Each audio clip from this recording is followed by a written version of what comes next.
Hey, welcome back to Cream City. Actually, hang on, folks. If you are here because of Cream City Dreams, I have a big announcement. Cream City Dreams is becoming Gather, Connect, Create. And if you listen to the first couple episodes of Gather, Connect, Create, you'll hear me talk about why I made this shift and what I intend to do with this new podcast. But I just wanted you to know before I start this episode that you're in the right spot. I'm still Megan Schultz. I am still the host of this podcast that you came here for. It just has a new name and a new look. And eventually I'll get all of the back end stuff working. But you know what? One of the biggest lessons from Cream City Dreams was start small and start before you're ready. And so that's what I'm doing. So welcome. I'm glad you're here. Welcome to Gather, Connect, Create, the podcast about how to do just that. To gather, connect, and create together so that we have spaces where we feel like we belong, like we matter, and not quite so lonely. And I am here to help you do that, along with special guests from time to time, like my friend Lizzie, who's here today to talk with us about her protest potluck. Welcome back. Thank you so much if you're still here, sticking with me through this next iteration of the podcast, Gather, Connect, Create. I am so excited that you're still with me. And if you're new, welcome. If you aren't familiar with Cream City Dreams, you have 178 episodes to check out. But I wanted to just describe a little bit for listeners who might be following me what some of the differences might be. And so where Cream City Dreams was a podcast focused on Milwaukee women who were doing incredible things for our community. And we talked a lot about the who and the why. So who was this woman? Why did she want to do what she was doing so that listeners could perhaps take away inspiration to find and live their own Cream City dream? This next iteration of the podcast, Gather, Connect, Create, I want to focus my interviews more on the what and the how behind what these people are doing. So every person I have on this podcast will either be gathering people or connecting people or doing something creative that gets us connecting. And I want to focus our conversations on how did they do that? How did they create whatever it is that they created? What went into that? What were the logistics? How did it come together? Because I want people to see that they can take these practices back to their own communities wherever they live and implement them there. I'm really not a fan of that metaphor of the sausage being made and watching it being made because that always sounded so gross to me. But it is an apt metaphor of how do we break down what people are doing behind the scenes so that we can see that it's actually not that difficult to replicate in our own communities, because that is what we need more of. We need more people gathering, more people creating, and more people connecting. So that is what I am hoping to do with the interviews. And today, I am excited to bring on my friend Lizzie. Lizzie has been an inspiration to me because of something that she started earlier this year, which is a monthly potluck. Doesn't sound so difficult, does it? Absolutely not. It's not, and we will talk about that. And yet, so many people, I think, aren't doing these, aren't pulling people into their houses, aren't creating spaces for conversation. And as you'll hear us talk, while it might take a little bit of work to get off the ground, once it's going, it's going. And so I wanted Lizzie to come on to talk about how she started this, what went into it in terms of the planning and the logistics, but also to hear a little bit about how it took off. So let's jump right in. Hey, Lizzie. Hi. Welcome, welcome, welcome. I'm Thank so grateful that you said that you would be one of my first interviews on the new Thank iteration of the you. podcast. No, thank you so much for having me on. I'm really, really excited. Yes, yeah, me too. And I'm so excited to share what you have been doing for our little community Hmm. since, well, we'll talk about when this started and why this started. But it's a monthly gathering, and the reason I wanted to have you on is because it's just so inspiring to see people doing things and inviting people into Hmm. their houses. Because I mean, we all blame COVID for setting us back, but okay, COVID's over Hmm. ish. Hmm. And you're doing it, you're bringing people back out again. So I didn't describe it too much in my intro, apart Okay. from the potluck aspect of it, but could you describe a little bit about what it is you do once a month? Yeah. So this started earlier this year. Like we said, we can get into exactly why, but obviously it's called a protest potluck and it's monthly. So it's on the first Sunday of the month. And it kind of just organically happened with my response to everything going on politically. So Mm. I'm progressive leading. And February and March were we were in the thick of it, kids. I Yes. don't like it was really tough. And I was thinking about, what can I do within my control? Because Yeah. there's so much outside of your control. And we talked, a little bit before we started about social media and doom scrolling and all that kind of stuff. And it can feel very overwhelming. And I thought, well, what do I want to do for the world? Yeah. And that's such a really abstract thing to say to myself alone in my house. But I thought, oh, well, I want people to feel comforted a little bit. And like, how do we do that?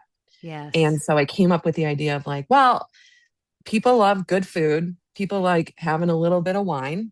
And Yeah. then we can just hang out for a couple hours every month. People can come to kind of open door policy and just talk about things that are going on and, making those connections and talking about things where you're like, you're not crazy. Yeah.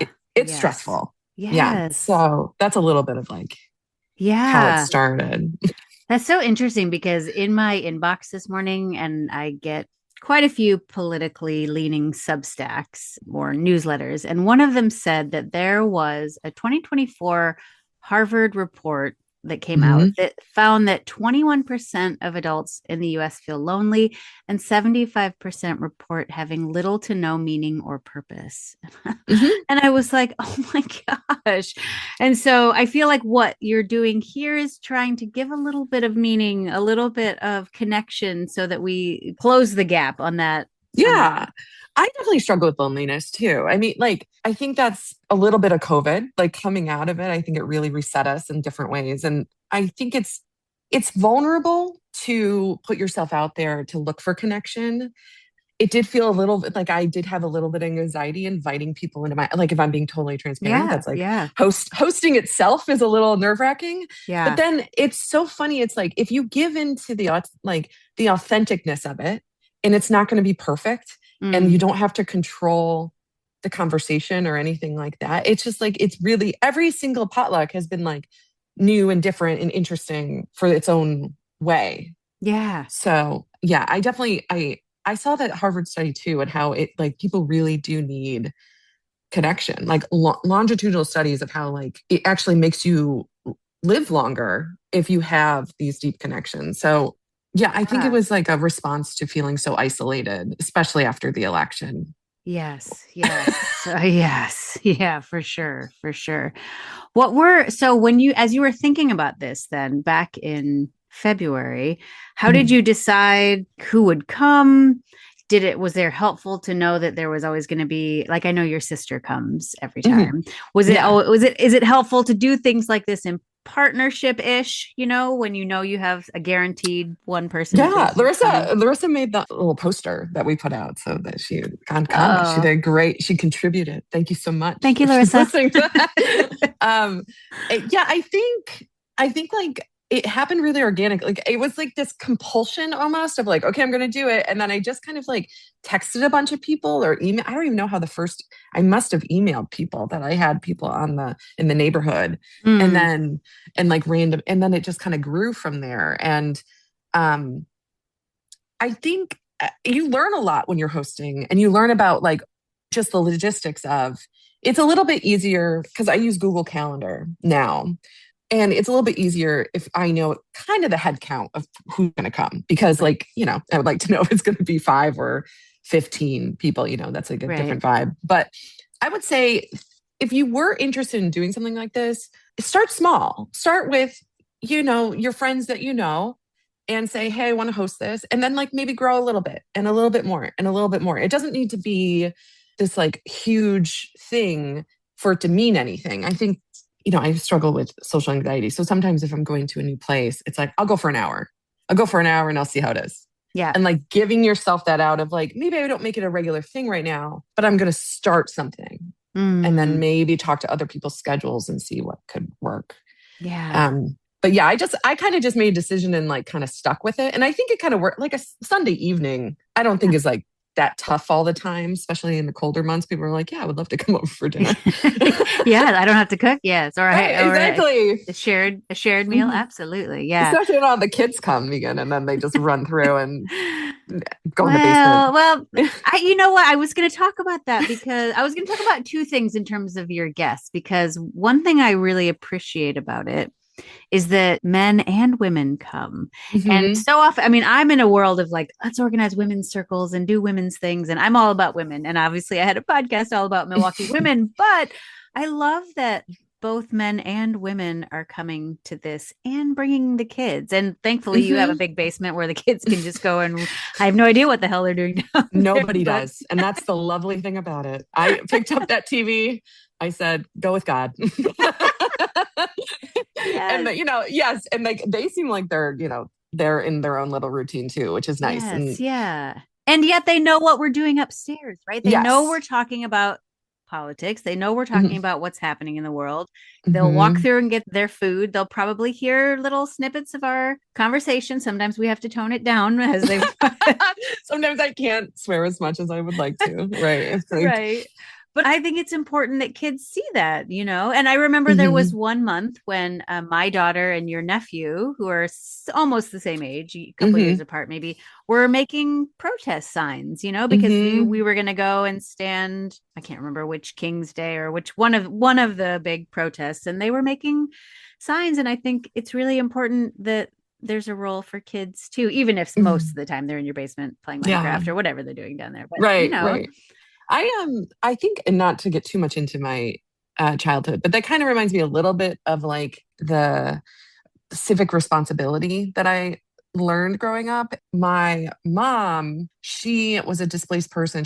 Her family was originally from Ukraine, but she was an immigrant. So it was like a big deal that we always voted. It was a big deal that they always talked about politics. So like Mm, that was really important. I don't know. It just like naturally starts occurring to me that this is my football. Like this is what think about a lot. yeah, And yeah, in the participation aspect, and going back to like men and women, it's really, really helpful to have these, even though we're, quote unquote on the same side, it's really interesting to get other people's perspective even on the left and hmm, through a different lens because it makes we're all continuously trying to get better and like what's going to work out and how can we make the world better. And I appreciate that it's like we don't have these like homogenous type opinions whenever we have yeah, potluck yeah, and there is like a debate. I think that's great. It's really interesting. I'm like, oh, I never thought yeah, about some stuff that way.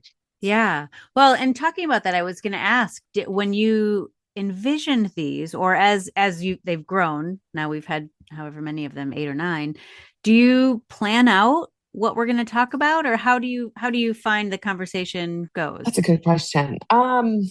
I sometimes I get speakers, which I really love when I can get a guest speaker to come in and then we can talk about like we've had some people involved with Milwaukee politics. We've had some people who are also activists that come and Yeah, that gives like a really good just realm of like learning what they do and like how you can support in what's happening that they're involved with. But I haven't done a lot of planning the topics. I don't know. Sometimes it's okay. Like some people are like, "Oh, I really want to talk about this," but it's never like, "Oh, we're going to plan this thing." I think I tried last protest of saying like, oh, we're going to like maybe talk. And we didn't talk about those topics at all. It did like other stuff comes up in the news. Yeah. You end up talking about, there's so much material, Megan. Yeah. There's so much that we couldn't get to. So I don't know. I think sometimes people look for structure and then also I just kind of went with vibes. And I was Yeah. like, sometimes I by that time of the week, I'm like, I don't have it in me to facilitate a discussion about something and research it. I don't have it. Yeah. But other people, may bring up something and then it sparks, it's interesting how the ebb and flow of a conversation will happen. Yeah. Yeah. Hmm. And was the idea when you started? I remember one month well, I said the kids made signs. We wrote postcards one month. Hmm. Like, was the idea that we would share what we're doing or be inspired to then do things? Or is it really just like, we just need a place to vent. We just I need this think place. both. Yeah. I think that happens like with everybody. Like sometimes you need it to be restorative, sometimes you want it to be energizing, and like it's different every time. So I don't want to force people to be like, hey, everybody's going to come and we're going to do homework. Like that Yeah. sounds like draining to everybody. Everyone's like, I'm so tired of everything. Yeah. So sometimes it's nice. I like those little activities for people on the side if they want to do it, because those are they're easy, right? Like writing a postcard to your legislator is like, you can get done pretty Yeah. quick Yeah. while just like getting your plate. But that's an interesting thing of maybe one month we do something maybe paired with a guest speaker and it is more activities based. But mostly it's like just come in, sit down, get some food. And Yeah. it's more like soul, you know what I mean? Like I wanted it to just be a little bit like of a rest. Yeah. Yeah. Mhm. And you don't prescribe what people should bring in terms of food. I'm just thinking about the logistics now. I know. It's funny you bring up the logistics because, I was telling my sister, it's funny how, like, there's always enough food. I just don't know what the food's going to be. Like, Yeah. I just don't want to have to, like, yeah, that's another, it's like, I don't want to have to, like, have a sign up sheet and then people have to, you know what I mean? Just Yeah. assume you're going to get a plate. I always try to make like a big pasta dish, like Yeah. a big pasta dish of people. There's always enough. And like pasta, you can make a Yeah. big lasagna and that's going to feed a bunch of people. So, and then, we may have a few salads or a few sides. I ask for people just to kind of bring sides. Yeah. So if you're going to plan it, make like a big kind of not super expensive main dish for Hmm. people. Hmm. And then there's enough where it just kind of works out. But I do think there's a level of responsibility with the host of like, I want to make sure I have drinks. I want like a variety of drinks and then like a big dish because it takes the pressure off in case like you're worried if people are getting enough to eat. Right. Even if it's like not really it's the point, but not the point of the potluck. You're still Right. like, oh, I really want people to like have a nice time and they leave and they're full. Like that's what I want. So I have to make sure I plan for that. Yeah. I probably could plan a little bit more with dishes, but I don't know. It just hasn't happened. I think that's the beauty of it. Like, I Yeah. think for people who are thinking about potentially doing this themselves, you're right. It could get stressful. It could be like, do we have a salad? Do we have enough Yes. vegetables? Do we have a dessert? And it's like, you know what? If we have a plate of pasta and brownies, apple pie, and cookies, that's it. Honestly, it's happened. Right. The kids are excited. They're loving it, right? I think my Yeah. kids, yeah. I think it's okay. And that's part of going back to like, if it's okay if it's like a little imperfect. Like it's Yes. Yeah. okay. I think everyone has a good understanding of like what they get out of it. That also like nobody really puts a lot of pressure on me to like provide more than what I'm providing. Yeah. Because it is a community potluck and it is, there's a little expectation of like if you bring something, like bring something that's like at least 6 people are going to be able to eat. So Yes. Right. mhm. Right. Right. Right. I think I really like the structure too. And you're talking about, yes, you are the host. It's in your house. You have brought us together, but the conversation flows. And sometimes you take a back seat and somebody else is totally facilitating. It's a Mhm. share. It's a share. That is also just like the food part. The conversation is a shared responsibility. Hmm. Yeah, I try to make sure I'm not Sometimes I can.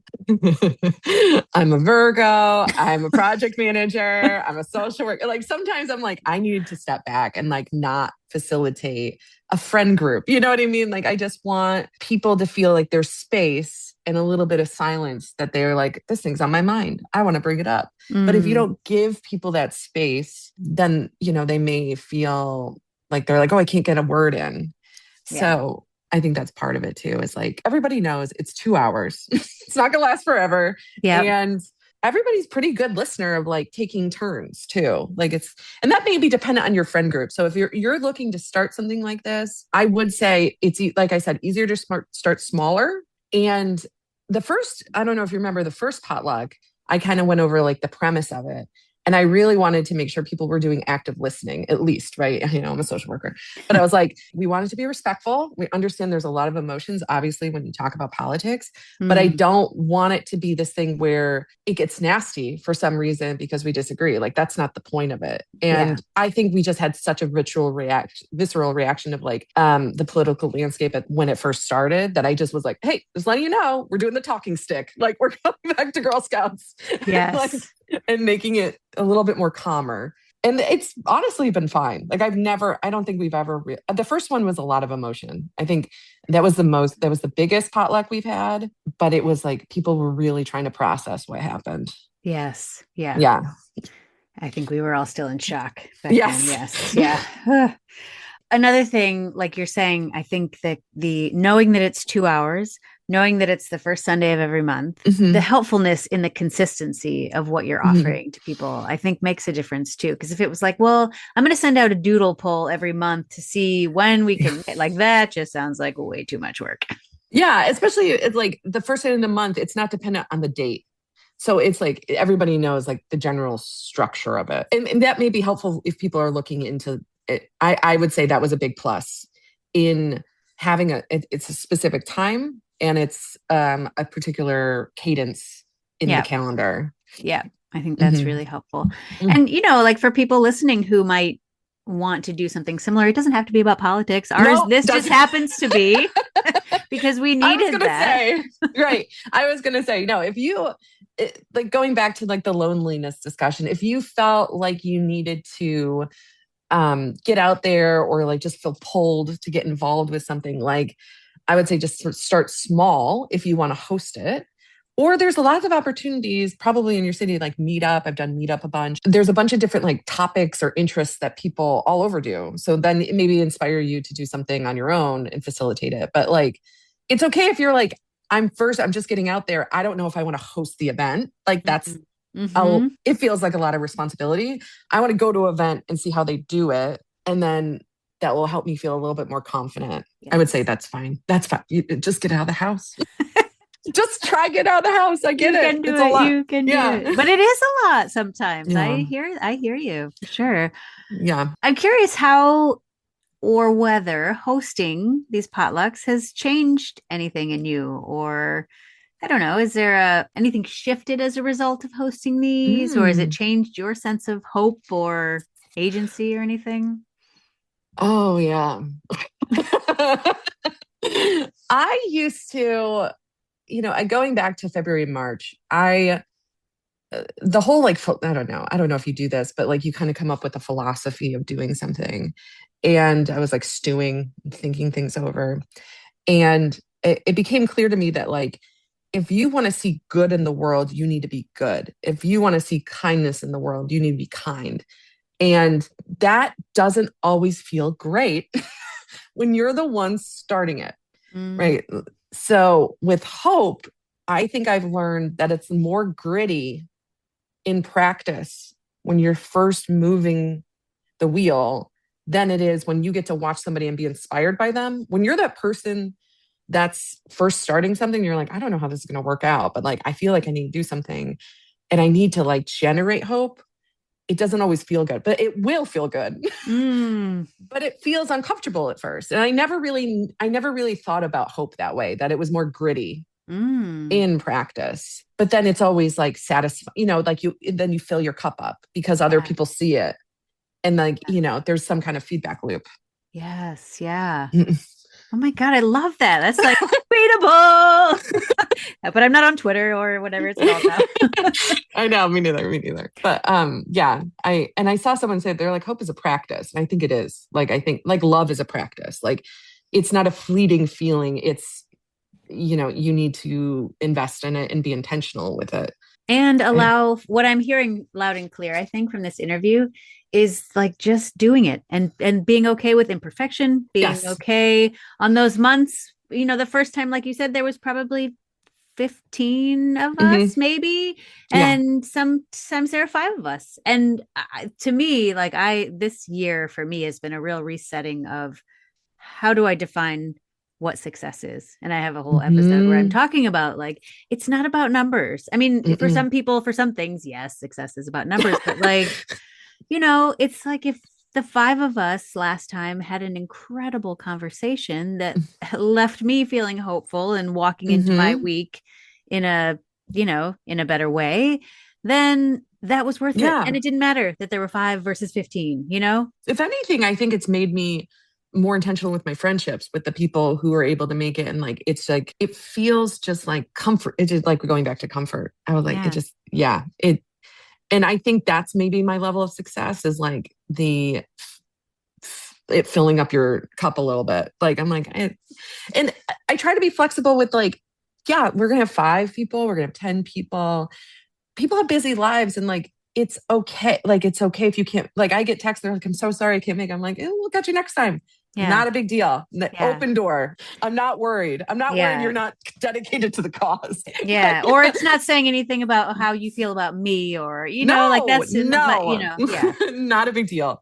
And like I've noticed that with people, it's like they're more likely to come back or make it a priority if it's like there's not this pressure Yeah. of making it every month. Yeah. Um, because they realize it's more authentic and aligned with like maybe their schedule. And they want to make sure they make it this month because they can't make it next month or something. I think that feels really good and genuine about it. Yeah. Yeah. So consistency, people, imperfection, and Hmm. vulnerability and honesty there. I love all of what you said. And I I love you, Megan. love fest. Yeah, I love fest. Well, thank you for talking with me about this, Thank because I you. really do. I want to encourage other people to just pick up a text or an email or make something fancy on Canva if you so desire, and just have people over to your house. Yeah. Yeah. It's like, I would say just start small and do something. Like I said, doesn't have to be politically motivated, but do something that is going to make you feel hopeful or make you feel good in some Mm. way of like, whether that's expressing yourself and having a craft night you know, or a bake night. I'm just thinking about cookies a lot recently. And people are looking for that too. Like Yeah. sometimes I feel like we're still in 8th grade and we're like, do they want to hang out with me? And it's like people want to hang out. Yes. Yeah, Yes. people want to. Don't worry. People want to hang out. Hmm. All right. Well, thank you, Lizzie. Thank I you. so appreciate you being here, and I'll look forward to the next potluck. All right, great. Thanks. If you are listening to this, I know you're thinking, how do I get an invite to Lizzie's party? Isn't she fabulous? Thank you, Lizzie. So many takeaways from this episode of how you could do this on your own if you're thinking that you would like to start gathering people. Number 1, don't worry about perfection. People don't expect perfection. They do maybe on Instagram, maybe on Pinterest, but let's talk real life here, people. In real life, get your friends over, run the vacuum if you want to, but don't feel you need to. Just bring people to your house. Have them bring some food. People love being tasked with things to do or things to bring. Forget the sign-up genius, and if you have one main dish and all desserts, enjoy those cookies, because people want to hang out. We are desperate for this. So be the instigator. Try it. This example with Lizzie was about politics and about what's happening in our world, but that's not what you have to talk about at your potluck. If that sounds like the worst idea for a potluck, by all means, what is it that brings you hope? What is it that makes you feel good? What would you enjoy doing or talking about with a group of friends? And have them over. Keep it consistent, especially if it's something that you want to be ongoing. Pick a day of the week, a week of the month, and whether 2 people or 20 people show up, know that it will be a success if people walk away feeling filled up. So I hope this has given you some ideas, and if it has, I would love to hear about it. Links to email me or leave a text are in the show notes, or you can find me on my website where I'm currently revamping it to try to encompass all the things I'm doing. And that's just my name, meganschultz.com. Or you can go to gatherconnectcreate.com, which will point towards meganschultz.com. And tell me what you're doing. I would love, love, love to hear and give you a shout out on the podcast. But perhaps the most important thing that Lizzie said that I took away was that hope is gritty sometimes. It's uncomfortable to be the one that starts something, but boy, does it pay dividends when you do. All right, I will be back next week with another episode of Gather, Connect, Create. In the meantime, please don't forget that this is a practice, something that we have to do in order to get better at it. So, what will you practice this week?